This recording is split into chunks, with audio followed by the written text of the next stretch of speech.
Hi, today I want to share some information that's going to help you start your garden early this year. I have a really hard problem growing lettuce. It always seems to be bitter.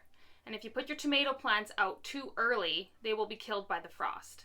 There is a simple explanation for that, and that is there are things such as cool season vegetables and warm season vegetables. Today I'm going to share with you some differences, give you some examples, and some ideas of when you should be planting what. Hi, it's Kayla with 5 Canadian Acres. Today I'm out in my greenhouse. Pretty hot in here. I'm actually going to take my sweater off.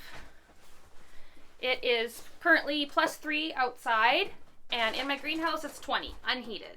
So we're getting close to being able to start some of these vegetables. First off, I'm going to explain to you cool season vegetables. They actually prefer a cooler temperature in order to grow and even thrive. Some examples of these things would be your root vegetables like carrots and beets, radishes, your leafy greens, things like spinach and lettuce.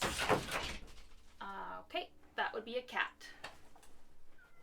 Also your brassicas, which are your broccoli, cauliflower, kale, as well as onions are also a cool season vegetable.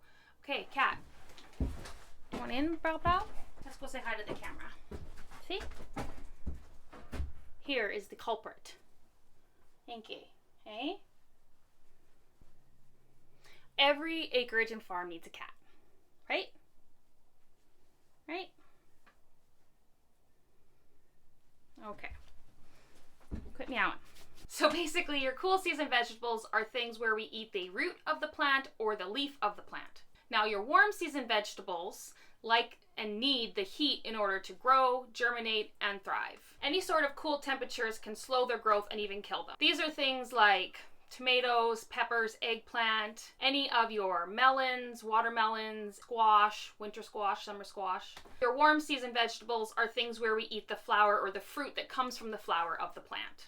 So when it comes to planting our garden in the spring, we are able to plant these cool season crops before our last frost. And then we wait to plant our warm season crops until after. Now, generally speaking, our cool season crops, we do not need to start them and then transplant them. These can go directly into the ground. You can use things like a garbage bag, any sort of black plastic, something to heat up a small area of soil, and then you're able to work up the soil and plant these things 2-3 weeks, even a month before your last frost. For example, spinach and peas. I have successfully grown these early, and then you can have an early harvest. In regards to the warm season crops, a lot of these you will actually want to start ahead of time indoors and get them growing a little bit, especially if you have a short growing season like me. That will give you the best chance of getting a bountiful harvest. Of the warm season crops, your squashes, cucumbers, they don't like their roots to be disturbed, so you can start them a little early, but only maybe 2 weeks. Otherwise, that can affect the amount you harvest off that plant. Sometimes you're better off planting directly in the ground and you'll get just as much of a harvest. I hope this helped give you some ideas of how you can start your garden early this year. I'll be sure to make videos of when I'm planting things, and you can follow along and have your most successful garden season ever. See you next time.